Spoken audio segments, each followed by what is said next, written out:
Hi Prof, we're from Team Ledup, and today we'll be presenting to you about our 8 different agent architectures. So our team members include Ping Yen, Lina, myself Randall, Chung Lam, and lastly Kenneth.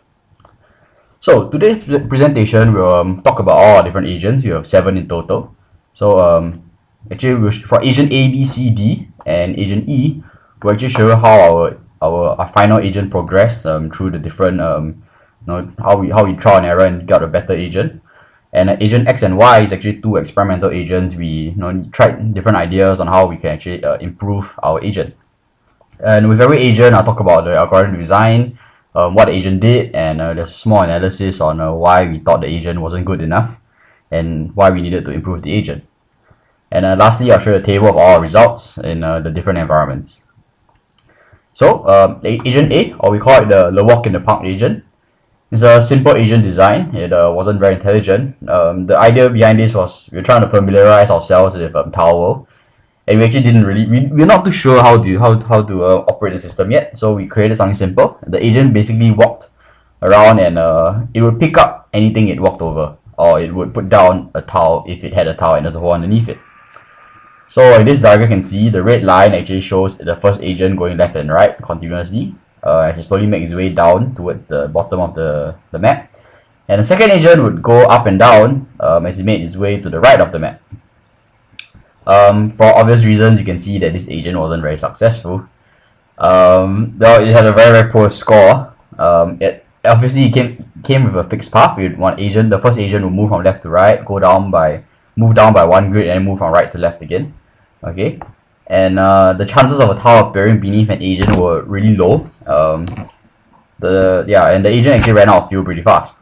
So yeah, this was bad. So we thought that since fuel was an issue in the system, and since the system would actually stop the moment an agent ran out of fuel, we had to solve that first.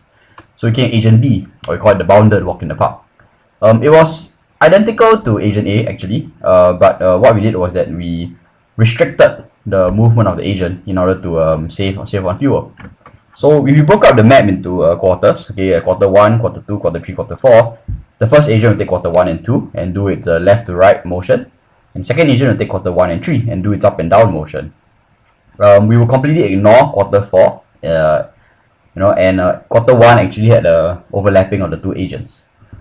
But this did no better than agent A. It had a poor score, fixed path, chances of appearing again underneath the agent were quite low, and it still ran out of fuel. The only way for us to not run out of fuel, to restrict the agent's movement even more, but this would give us this would cover too little of the map, and it doesn't make any sense. Our score would be impossibly low. So we thought of the idea, and eventually came up with this density agent after some research.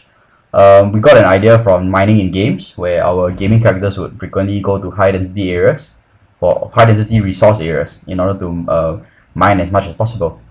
We also got inspiration from in Professor Ong Yu-soon's research paper. He had a paper about flocking, and we actually got an idea of that and how agents can come together when they both discover something good. Okay, so we had something to determine a density. So the agents will actually explore randomly around the map, and they will look for a place that had a higher density, and they would both go towards that higher density area. So there's no fixed path. We use A star to determine what's the nearest object, and the agent will just walk towards the direction. So yeah, you can see from this little image, so what happens is that the agents would randomly walk around, and when they find a high density area, they will both go there, and they will start mining for resources there. Quite simple enough. Obviously the performance was much better than the first 2 agents, agent A and agent B. We were happy for a score for the 2 of us. It was a good improvement, but when we heard other people's score, we were like, oh, okay, we need to do a lot more. So upon monitoring our agent even more, we realized that the agent was overcommitted. What it means is that when the agent discovers when the agent thinks that it should randomly walk, it will only randomly walk. It wouldn't do anything else. When the agent thinks that if you go to a certain area where there's a supposedly higher density, it would actually just go directly there. It wouldn't actually do anything else. So to reduce this overcommitment, we came out with the next agent, or the distracted density agent. So it still uses a density function to determine the best place to go to.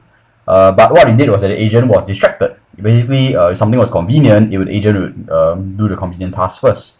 So it'd be like, oh, there's a towel. Okay, let's go pick it up. Oh, there's a hole. Let's go put the towel in the hole. So on the way to greener pastures, the agent would just pick up whatever it encounters, as long as the towel or hole is within its 5x5 sensor range. So there was a significantly higher score. There was many folds above what we had earlier. But the problem was that the agent could potentially go off course. So the agent could go like, oh, there's a towel, oh, there's a towel, and it just keeps going further and further away from its original intended area. We didn't actually get around this problem, but what was to our advantage was the random creation of towels and holes was that the agent actually never encountered such a problem. It's just something we thought about. But we did notice that when both agents were in the same area, they actually had a tendency to target similar towels. So, since a towel can only be picked up by one agent, if two agents went for it, only one agent would get it, and the second agent would actually kind of waste its steps making its way to the towel. So this was how we decided to further improve the next agent, or agent E. So it's the distracted density agent, but version 2. So it's exactly the same as agent D, but previously our communications only included high density areas. Now our communication includes high density areas for both agents to go to, and the agents will tell each other, oh, okay, I'm going for this tile, and you shouldn't go for this tile as well. And this actually helped improve our agent a lot. So it slightly improved our score. The new information being sent really helped reduce clashes, and it really helped us reduce wasted steps, so we could try to maximize the agent movements as much as possible. Agent E was actually our best scoring agent, so we kind of use this for the final environment or the competition. Okay. Next would be our agent X and Y. Okay, so agent X first is one of our first experimental agent.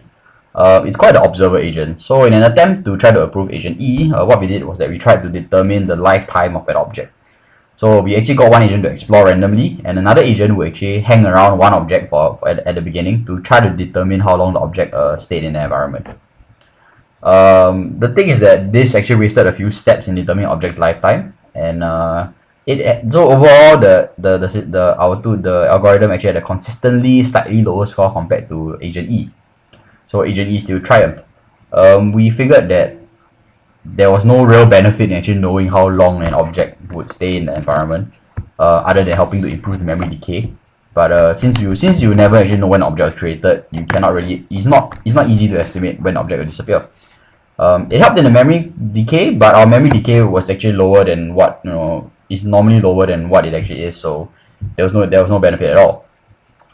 And next we had agent Y, or neural network agent. So some of us took neural networks last semester, so we tried to implement a radial basis function neural network to try to determine the best action to take, and hopefully help the agent to learn to adapt to its environment. The inputs basically inputs X. Okay, X1 we have about 24 inputs for every grid within the agent sensor range, and we have 4 neurons for each action. So it's a move, pick up, put down, refuel, and the highest output will actually determine what the agent should do.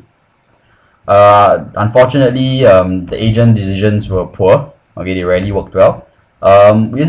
It's not easy to configure our weights so that they always succeeded. So actually, we think we can attribute it to the inexperience of the team in implementing a neural network. Okay, and here we have our performance scores. So agent A, obviously A and B did terribly. They ran out of fuel in the larger environments, and as you can see, there's a significant jump from agent D, E, and X. Okay, and agent E was the highest scoring in almost all the environments. Okay, in all the environments, in fact. Okay, 573 for 50 times 50, 56 for 100 times 100, and 17 for 150 times 40 environment. So yeah, that's that for our presentation. And next we have actually a little video of our agent E running in the environment.